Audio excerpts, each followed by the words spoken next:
Film ini menggambarkan kisah perjuangan para wanita di Berlin pada akhir Perang Dunia Kedua saat pasukan Soviet menduduki kota tersebut. Demi bertahan hidup, mereka rela menjadi milik tentara Soviet, menjadikan hubungan dengan musuh sebagai bentuk perlindungan dari kekerasan yang lebih parah. Tindakan ini bukan semata karena cinta, melainkan sebagai strategi bertahan di tengah situasi perang yang brutal dan tanpa hukum. Mereka rela menukar harga diri dan merelakan tubuh mereka demi keselamatan dan juga mendapatkan perlindungan. Dan inilah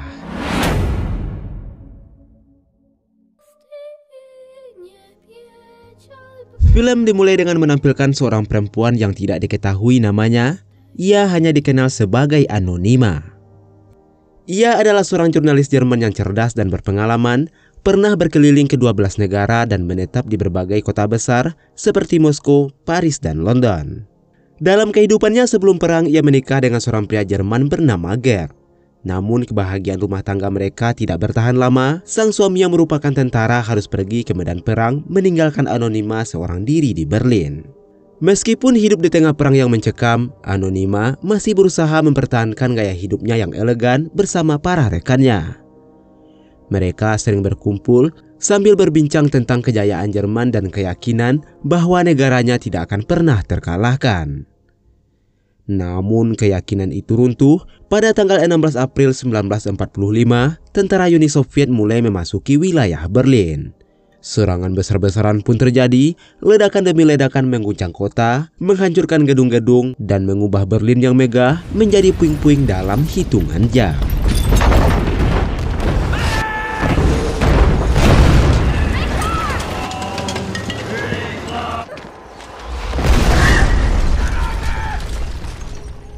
Kepanikan melanda seluruh kota. Warga sipil yang tersisa, sebagian besar terdiri dari anak-anak, perempuan, dan orang tua yang sakit, mencari tempat perlindungan dari bombardir tanpa henti.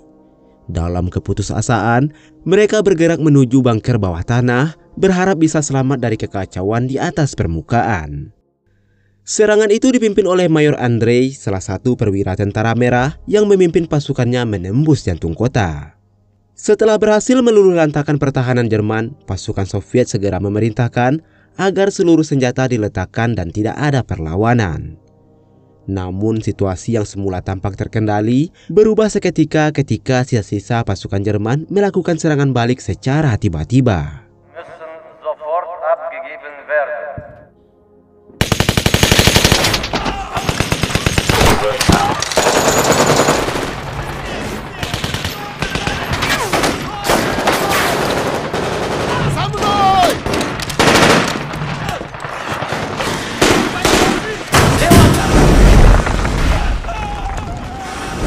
Pertempuran sengit pun kembali pecah di antara reruntuhan kota yang telah porak-poranda. Meskipun demikian, jumlah tentara merah yang jauh lebih besar membuat mereka dengan mudah menumpas pasukan Jerman yang tersisa.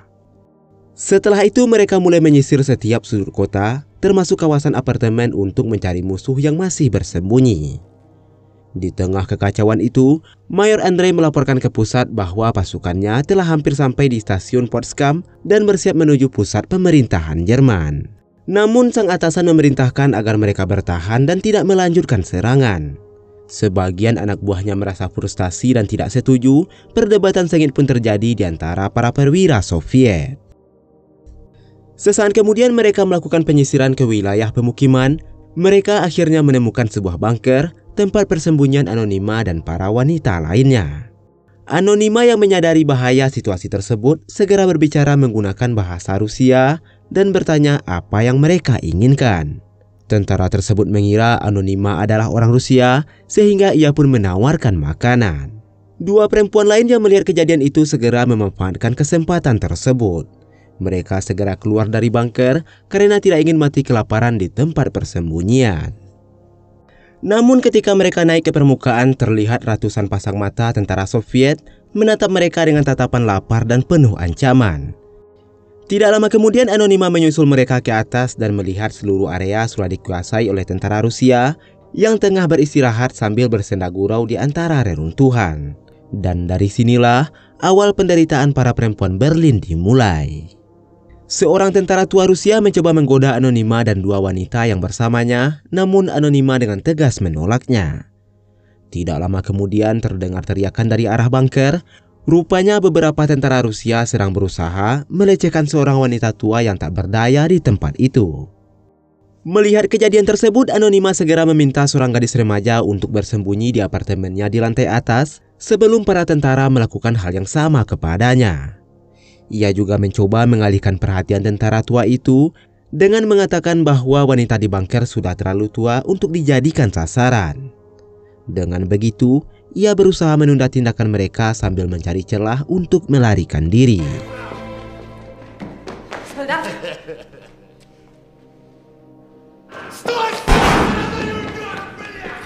Anonima segera berlari ke atas untuk menemui komandan mereka, berharap ada seseorang yang mau mendengarkan dan menghentikan tindakan para tentara yang mulai kehilangan kendali. Namun ketika ia tiba di tempat itu, terlalu banyak atasan di sana dan tidak satu pun dari mereka memperhatikan permohonannya. Anonima mencoba menjelaskan apa yang terjadi di bawah, tetapi tidak ada yang menanggapinya dengan serius. Bahkan Mayor Andre yang tampaknya sudah mengetahui situasinya, hanya berkata bahwa orang-orang yang ia sebut adalah orang bersih, istilah yang digunakan untuk menandakan bahwa mereka bukanlah pelaku kejahatan. Jawaban itu membuat Anonima terdiam dalam keputusasaan. Dengan langkah gontai dan hati hancur, ia kembali ke tempat persembunyiannya. Saat kembali ke bunker, Anonima justru diserang oleh seorang tentara yang kemudian melecehkannya di tempat itu. Ia tidak memiliki kesempatan untuk melawan. Rasa takut dan keterkejutan membuat tubuhnya membeku.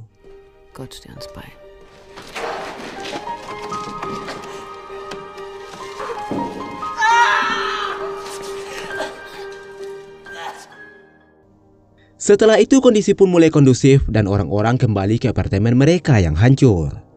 Seorang janda tua akhirnya menampungnya di apartemennya. Di sana Anonima hidup dengan apa adanya, hanya membawa selai pakaian dan beberapa buku catatan. Buku-buku itu menjadi satu-satunya tempat ia menumpahkan segala penderitaan dan ketakutannya, menulis setiap kejadian agar dunia kelak mengetahui apa yang sebenarnya terjadi di Berlin. Di luar, para tentara Rusia bersorak gembira merayakan kemenangan mereka atas Jerman. Tawa dan nyanyian keras yang menggema di sepanjang jalan yang telah porak-poranda. Sementara di dalam apartemen, para perempuan, anak-anak, dan orang tua berkumpul dalam ketakutan.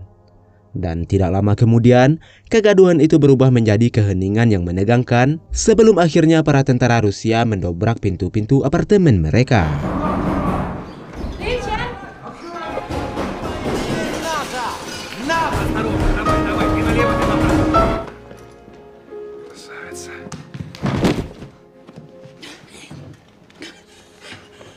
Mereka menyeret para wanita keluar dari persembunyian, melecehkan, dan mengejar siapapun yang mencoba melarikan diri. Jeritan minta tolong terdengar di setiap sudut, namun tidak ada yang bisa menolong. Setiap perempuan dipakai bergantian, kapanpun para tentara menginginkannya, seolah tubuh mereka adalah bagian dari rampasan perang. Anonima yang sudah tidak sanggup menahan ketakutan dan keputusasaan, akhirnya memberanikan diri untuk kembali menemui Mayor Andre. Dengan wajah pucat dan ketakutan, ia melaporkan bahwa banyak pasukan Rusia telah menggerebek tempat tinggal warga sipil dan melecehkan para perempuan tanpa belas kasihan. Ia memohon agar sang mayor melakukan sesuatu untuk menghentikan kekejaman itu. Karena sebagai komandan di wilayah tersebut, sudah menjadi tanggung jawabnya untuk melindungi penduduk sipil, bukan membiarkan mereka menderita. Namun harapan Anonima langsung hancur. Mayor Andre tidak menunjukkan sedikit pun empati atau rasa bersalah. Dengan nada datar ia mengatakan agar mereka menerima saja perlakuan pasukannya, seolah penderitaan perempuan-perempuan itu adalah harga yang pantas dibayar atas kekalahan Jerman. Kata-katanya membuat Anonima terdiam dan langsung pergi dari sana. Tidak jauh dari sana, tanpa sengaja ia bertemu dengan seorang kapten Rusia bernama Anatol. Awalnya Anonima mengira bahwa Anatol tidak akan berbeda dari perwira lain yang hanya mementingkan diri sendiri. Namun Anatol kemudian memberikan isyarat halus, sebuah kode agar mereka bertemu secara pribadi. Pertemuan itu menjadi titik balik bagi Anonima. Sejak saat itu pasukan yang berada di bawah perintah Anatol berhenti melakukan kekerasan terhadap perempuan di apartemen tempat Anonima tinggal. Para tentara yang dulu sering mengganggu kini bersikap lebih sopan, bahkan membantu menyediakan kebutuhan dasar bagi penghuni apartemen. Namun ketenangan itu tentu saja tidak datang tanpa harga. Sebagai imbalan atas perlindungan yang diberikan, Anonima harus menyerahkan tubuhnya kepada Anatol. Mendengar bahwa Anatol kini dekat dengan Anonima, Mayor Andre diliputi rasa cemburu. Ia yang sebelumnya tampak dingin dan tidak peduli, kini justru merasa terusik oleh kedekatan antara Anonima dengan perwira lain. Dorongan emosional ini membuatnya memutuskan untuk mendatangi apartemen tempat Anonima tinggal.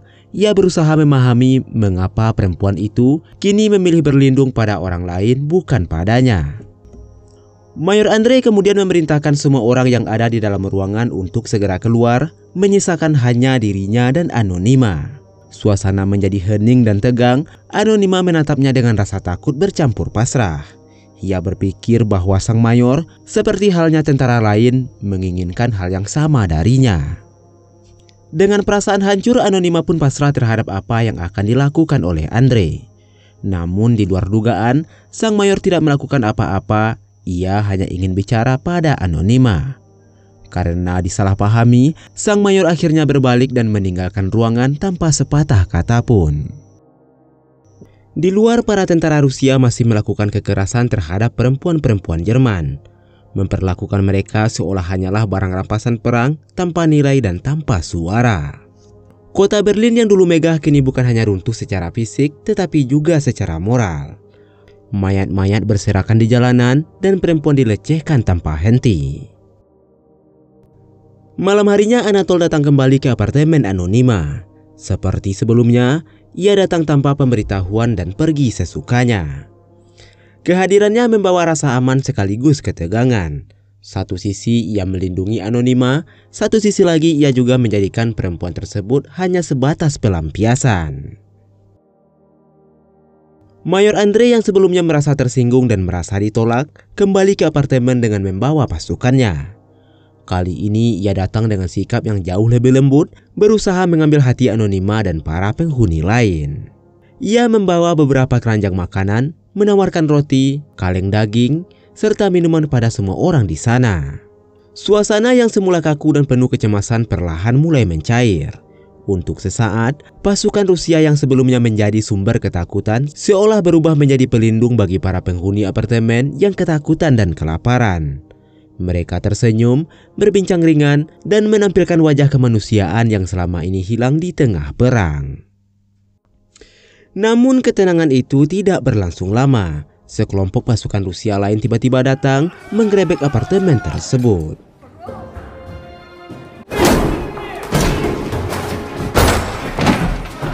Mereka menuduh ada pencuri makanan yang bersembunyi di dalam. Suasana yang tadinya hangat seketika berubah menjadi tegang. Para tentara itu kembali melakukan kekerasan. Mereka bahkan memukul seorang pria tua berkali-kali hanya karena tidak mampu memberitahu siapa pelaku pencurian itu. Komandan kelompok yang memimpin penggerebekan kemudian memaksa agar penghuni apartemen menyerahkan siapapun yang tinggal di lantai atas. Dengan suara gemetar, Anonima mencoba menenangkan mereka dan mengatakan bahwa tidak ada siapapun di sana. Namun kenyataannya, ia sedang menyembunyikan seorang gadis muda dan di sana ia sedang bersama kekasihnya. Tentara Rusia itu tidak percaya dan memaksa untuk tetap melakukan penggeledahan dengan wajah penuh amarah dan niat untuk melakukan kekerasan. Saat itulah Mayor Andre yang sejak tadi memperhatikan dari atas akhirnya turun tangan.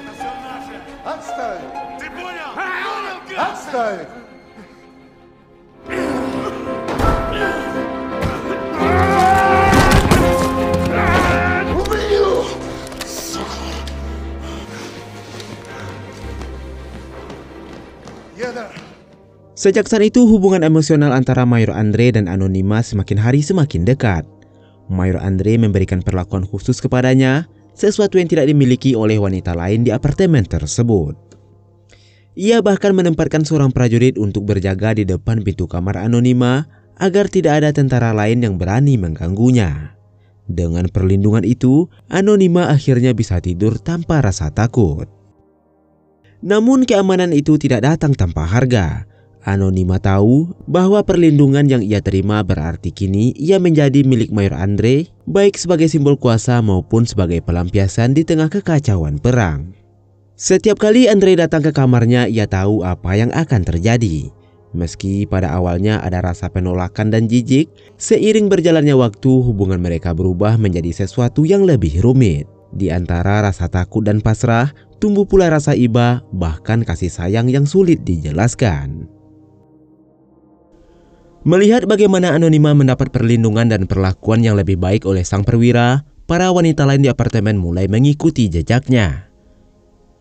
Mereka yang sebelumnya menjadi korban kekerasan dan pelecehan tanpa daya, kini rela mendekati pasukan Rusia dengan harapan mendapat sedikit rasa aman. Mereka melayani para tentara dengan sukarela. Bagi mereka, tubuh adalah satu-satunya hal yang tersisa untuk ditukar dengan keselamatan. Dalam bukunya, Anonima menuliskan bahwa apa yang dilakukan Mayor Andre padanya bukan lagi sepenuhnya sebuah pemaksaan. Ia menyadari ada bagian dari dirinya yang mulai mencintai sang mayor. Sementara para wanita yang melayani tentara Rusia pun mulai menunjukkan perubahan sikap yang mencolok. Mereka saling membicarakan para tentara yang bersama mereka, ada yang menertawakan, ada pula yang mengolok-olok mereka karena dianggap payah atau tidak berpengalaman. Bagi sebagian wanita, hal yang dulu dianggap memalukan kini justru menjadi bahan candaan. Lambat laun, tindakan para tentara Rusia yang semula dianggap sebagai pelecehan berubah maknanya di mata mereka. Kekerasan yang berulang kali terjadi, keputusasaan yang tak berujung, dan kebutuhan untuk bertahan hidup membuat para wanita itu menormalkan penderitaan mereka sendiri. Suatu hari Mayor Andre menerima sebuah surat perintah pemindahan tugas dari Komando Pusat. Kabar itu membuat suasana di apartemen berubah hening. Bagi Anonima, berita tersebut menjadi pukulan berat karena selama ini sosok sang mayor bukan hanya sebagai pelindung, tetapi juga seseorang yang telah mengisi ruang kosong di hatinya. Tidak lama setelah itu, Anonima dikagetkan oleh kedatangan seorang pria Rusia yang menjadi korban perang. Pria itu menceritakan bagaimana pasukan Jerman datang menyerbu desanya, menghabisi anak-anak, memperkaos wanita, dan membakar rumah-rumah tanpa belas kasihan. Mendengar kisah itu, hati Anonima terguncang hebat. Ia tersadar bahwa kekejaman perang tidak memiliki sisi yang benar-benar bersih. Pasukan Jerman yang dulu ia agungkan pun ternyata melakukan kekejaman serupa terhadap orang lain. Perasaan bimbang dan bersalah menyelimuti dirinya. Di satu sisi ia adalah korban, tetapi di sisi lain bangsanya sendiri pun menjadi pelaku kejahatan yang tak kalah kejinya. Ia hanya bisa duduk terdiam, tidak mampu berkata apa-apa. Dalam kegelisahannya, Anonima mencoba menemui Mayor Andre untuk berpamitan. Namun langkahnya terhenti ketika massa menegurnya dengan nada tajam. Massa memperingatkan agar Anonima menjauh, mengatakan bahwa Andre sudah memiliki istri dan tidak seharusnya wanita Jerman sepertinya mendekatinya lagi. Der Führer selbst entsagt. Am 30.04.45. Beberapa hari berikutnya berita besar mengguncang seluruh kota. Pada tanggal 30 April 1945, kabar kematian Hitler pun tersebar luas. Warga Jerman pun tak bisa menyembunyikan kesedihan mereka.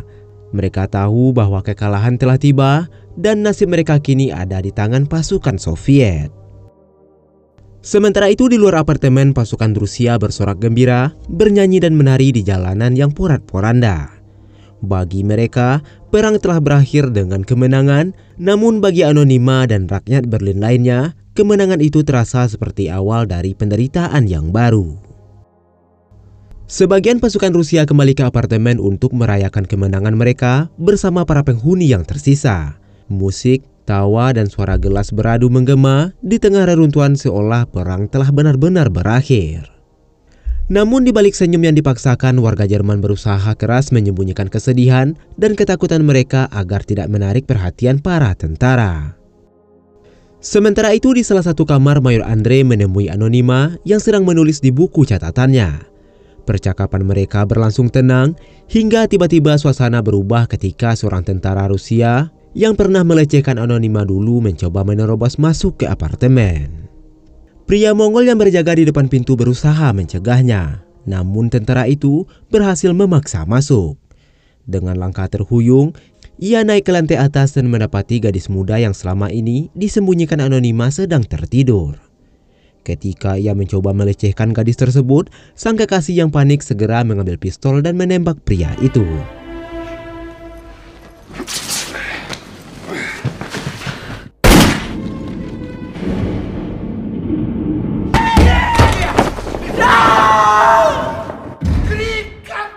Suara tembakan memecah keheningan malam dan langsung menarik perhatian tentara lain.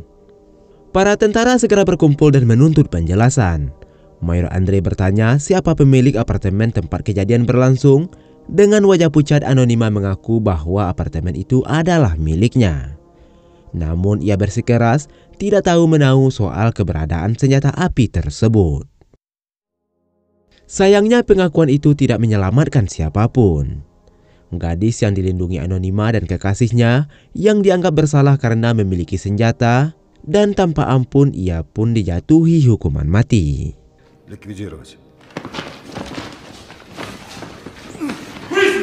Salah satu tentara Rusia menuduh Anonima seharusnya ia ikut dihukum karena telah melindungi seorang pria bersenjata. Namun Andre menolak perintah itu dan memilih untuk diam. Keputusan sang mayor menimbulkan ketegangan di antara pasukannya. Ia dianggap tidak profesional dan diancam akan dilaporkan pada atasan mereka. Di malam itu Anatol datang menemui Anonima. Ia berusaha memamerkan bahwa banyak wanita lain yang menginginkannya. Namun kebersamaan mereka tidak berlangsung lama. Mayor Andre yang mengetahui pertemuan tersebut tiba-tiba datang menggerebek kamar itu. Dengan suara tegas ia memerintahkan Anatol untuk segera pergi dari apartemen tersebut. Tidak lama kemudian Andre mengumpulkan seluruh penghuni apartemen dan memerintahkan mereka untuk merayakan kematian Hitler dengan berpesta. Perintah itu terasa aneh di tengah situasi yang masih mencekam, namun tidak ada yang berani menolak. Das ist mein Wohnzimmer.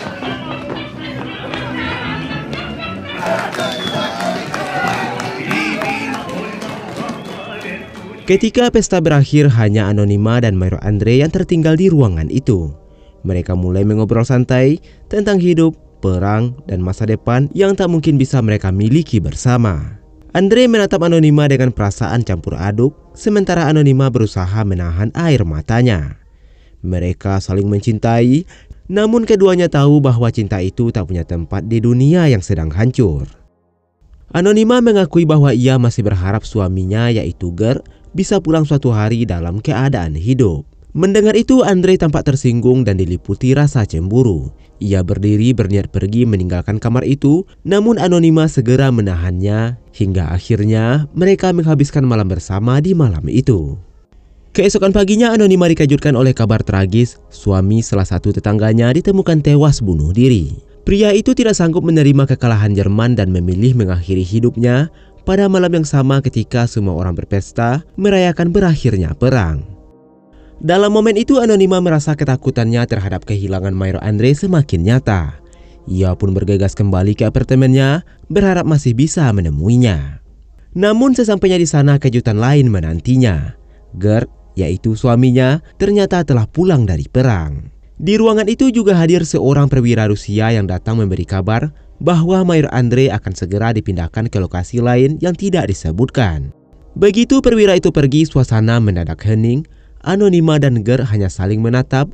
Dua orang yang dulunya suami istri kini terpisah oleh waktu, perang, dan trauma yang sulit dijelaskan. Anonima berusaha bersikap tenang, berpura-pura bahwa semuanya baik-baik saja, seolah kehidupan bisa kembali seperti sebelum perang. Namun rasa bersalah dan luka batin yang ia pendam terlalu dalam untuk disembunyikan. Akhirnya dengan tangan gemetar, ia mengambil buku catatannya, catatan yang berisi seluruh pengalaman getir selama masa pendudukan Soviet. Ger yang membaca seluruh buku itu menyebut Anonima sebagai wanita rendah dan menjijikkan. Tidak mampu memahami apa yang dilalui istrinya adalah bentuk perjuangan untuk bertahan hidup. Luka di hati Anonima semakin dalam, namun ia memilih untuk tidak membela diri. Ia hanya diam dan mengiyakan tuduhan itu, lalu pergi meninggalkan suaminya untuk menemui Mayor Andre yang sedang bersiap meninggalkan Berlin. Pertemuan mereka singkat namun penuh makna. Anonima berterima kasih pada sang mayor karena telah melindunginya di masa paling kelam dalam hidupnya. Mereka saling berpegangan tangan secara diam-diam. Anonima sempat bertanya bagaimana nasib mereka setelah ini, namun Andre hanya menatapnya tanpa menjawab lalu pergi meninggalkan tempat itu untuk selamanya.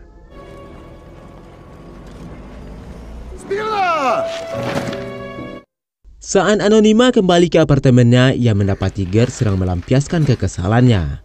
Anonima mencoba bertanya apa yang akan mereka lakukan setelah ini, tetapi Gert tetap diam tanpa sepatah kata pun. 2 hari kemudian Gert pergi begitu saja meninggalkan Anonima tanpa penjelasan.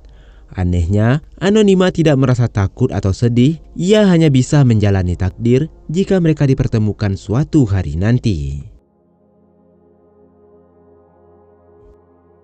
Catatan A Woman in Berlin pertama kali diterbitkan pada tahun 1959, namun publikasi buku itu menimbulkan skandal besar di Jerman.